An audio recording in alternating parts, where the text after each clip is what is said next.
ലക്ഷത്തിൽ നമ്മെ പടുത്ത വഴങ്ങളും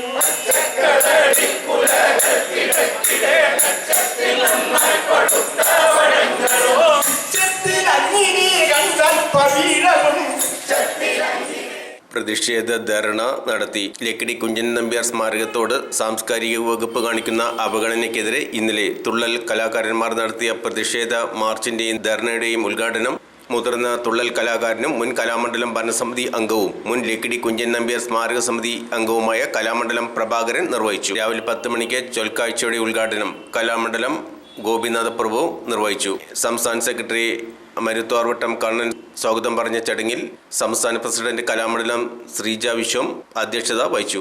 നാടകകൃത്തും മുൻ കുഞ്ചൻ നമ്പ്യാർ സ്മാരക ഭരണസമിതി അംഗവുമായ KPS പയ്യനിടം, അമ്പലപ്പുഴ സുരേഷ് വർമ്മ, കലാമണ്ഡലം മഹേന്ദ്രൻ, കുഞ്ചൻ സ്മാരകം പ്രദീപ് ലക്കിടി, വയലാർ സന്തോഷം, മറ്റ് തുള്ളൽ കലയിലെ പ്രമുഖരും ചടങ്ങിൽ പങ്കെടുത്തു.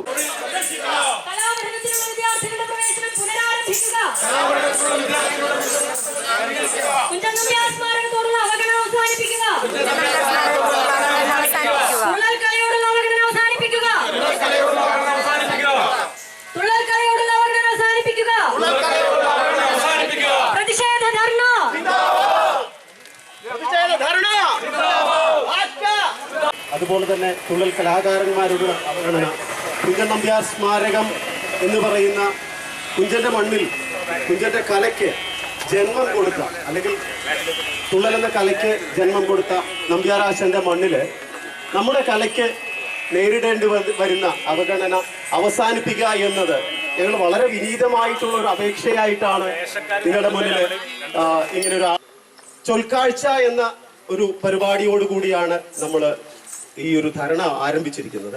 പ്രധാനമായും നമ്മൾ ഇന്ന് കുഞ്ചൻ നമ്പ്യാർ സ്മാരകം 1981 ഇവിടെ തുള്ളൽ കലാപഠനം ആരംഭിച്ചതാണ്.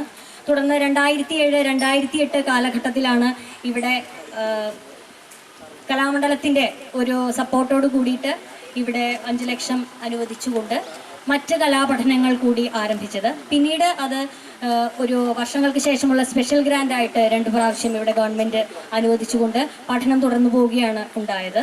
എന്നാൽ നിലവിൽ അധ്യാപകർക്ക് ശമ്പളമില്ലാത്തൊരു സാഹചര്യത്തിൽ അധ്യാപകർ കൂട്ടാവധിയിൽ പ്രവേശിക്കുകയും തുള്ളൽ പഠനം തന്നെ നിലച്ചു പോകും എന്ന ഒരു സാഹചര്യം ഉണ്ടാവുകയും ചെയ്തു. നിലവിൽ അവസാന വർഷ വിദ്യാർത്ഥികൾക്ക് മാത്രമാണ് ഇവിടെ ക്ലാസ്സുകൾ നടക്കുന്നത്. അവരുടെ പരീക്ഷയും ഇപ്പം ഇന്നലത്തോടെ അവസാനിച്ചു കഴിഞ്ഞു. അപ്പോൾ ഈ ഒരു ഗുരുതരമായ സാഹചര്യത്തെ മാധ്യമങ്ങൾക്ക് മുമ്പിലും സാമൂഹിക ശ്രദ്ധയിലും അതുപോലെ അധികാരികളുടെ മുമ്പിലും ഞങ്ങളുടെ ഈ വേദന തുള്ളൽ കലാകാരന്മാർ എന്നുള്ള രീതിയിൽ ഞങ്ങൾക്ക് ഇത് മറ്റ് മാധ്യമങ്ങളും എല്ലാവരും ഈ വിഷയങ്ങൾ റിപ്പോർട്ട് ചെയ്തിരുന്നു. രാഷ്ട്രീയമായിട്ട് ഇതിൽ ഇടപെടാൻ പറ്റുന്നവർ ഇടപെട്ടിട്ടുണ്ട്, സാംസ്കാരികമായി ഇടപെടാൻ പറ്റുന്നവർ ഇടപെട്ടിട്ടുണ്ട്. എങ്കിലും തുള്ളൽ കലാകാരന്മാർ ഇത് മുന്നോട്ട് വെക്കുമ്പോഴാണ് ഇതിനേറെ പ്രസക്തി ഉണ്ടാകുന്നത്. ഞങ്ങളുടെ അവകാശവും കൂടിയാണ്, ഇത് ഉപജീവനവുമായി ബന്ധപ്പെട്ട് നിൽക്കുന്ന ഒരു വിഷയമാണ്. അതുകൊണ്ട് വളരെ ശക്തിയോടെ തന്നെ ഇത് ഞങ്ങൾ അധികാരികളുടെ മുമ്പിൽ ഈ പ്രതിഷേധം അറിയിക്കുകയാണ്.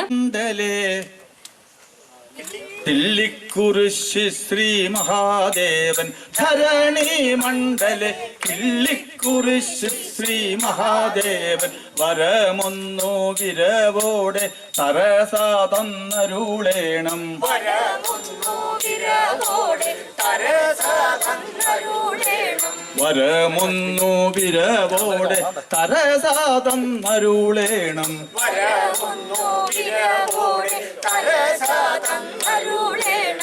കലക്കത്ത് കുഞ്ചൻ നമ്പ്യാരുടെ എല്ലാമായ ദൈവമായിട്ട് എല്ലാ കാര്യങ്ങളിലും ആദ്യം സ്തുതിക്കുന്ന ഒരു ദൈവമാണ് പരമശിവൻ ആണ്. കിള്ളിക്കുറിശി ആ മംഗലത്തിന് മുന്നിൽ കൂടിയാണ് നമ്മൾ ഈ പ്രതിഷേധ ഈ ധർണയുടെ യാത്രയുണ്ടായത്. അവരെ പരമശിവനെ നമസ്കരിച്ചുകൊണ്ട് ഇന്നത്തെ ഈ ധർണയുടെ ഉദ്ദേശ ലക്ഷ്യങ്ങളെക്കുറിച്ച് ഞാൻ കൂടുതൽ പറയേണ്ടത് ആവശ്യമില്ല. കാരണം നമ്മൾ പ്രത്യേക സാഹചര്യത്തിലാണ് അവിടെ നിൽക്കുന്നത്. അന്നേരം കൂടുതൽ ഒരേ വിഷയം തന്നെ ചർവണമായിട്ട് ആവശ്യമില്ല. Kannan secretary, general secretary Shri Maruthorvattom Kannan പറഞ്ഞു കഴിഞ്ഞു. മറ്റു കാര്യങ്ങൾ ശ്രീജ വിശ്വം പറഞ്ഞു, പ്രസിഡന്റ് ശ്രീജ വിശ്വം പറഞ്ഞു കഴിഞ്ഞു. അതിൽ ശ്രീജ വിശ്വം പറയുമ്പോൾ ഉള്ളൊരു വാക്ക് ഞങ്ങളുടെ വേദന എന്നൊരു വാക്ക് സൂചിപ്പിച്ച് എല്ലാവരും ശ്രദ്ധിച്ചിട്ടുണ്ടാവും. തീർച്ചയായും അത് വലിയൊരു വേദനയാണ്. തുള്ളൽ കലയെ ഏറ്റവും അധികം ഒരു താഴ്ന്ന രൂപത്തിൽ തുള്ളൽ കലാകാരന്മാർക്ക് ജീവിക്കാനുള്ള ഒരു അവസ്ഥയില്ലാത്ത അവസ്ഥ. കാരണം ഇവിടെ കൂടി തുള്ളൽ പഠനം, കുഞ്ചൻ ജനിച്ച മണ്ണിൽ, കുഞ്ചൻ പിറന്ന ഇതേ സ്ഥലത്ത് ഈ കുഞ്ചന്റെ പേരിലേറി കലക്കത്ത് ഭവനത്തിൽ തന്നെ തുള്ളൽ നിലച്ചു കഴിഞ്ഞാൽ മറ്റു സ്ഥലങ്ങളിലൊക്കെ ഈ തുള്ളൽ നിലക്കാൻ വളരെ എളുപ്പമാണ്. ഇതിന്റെ ആരൂഢമായി നിൽക്കുന്നത് ഇവിടെയാണ്.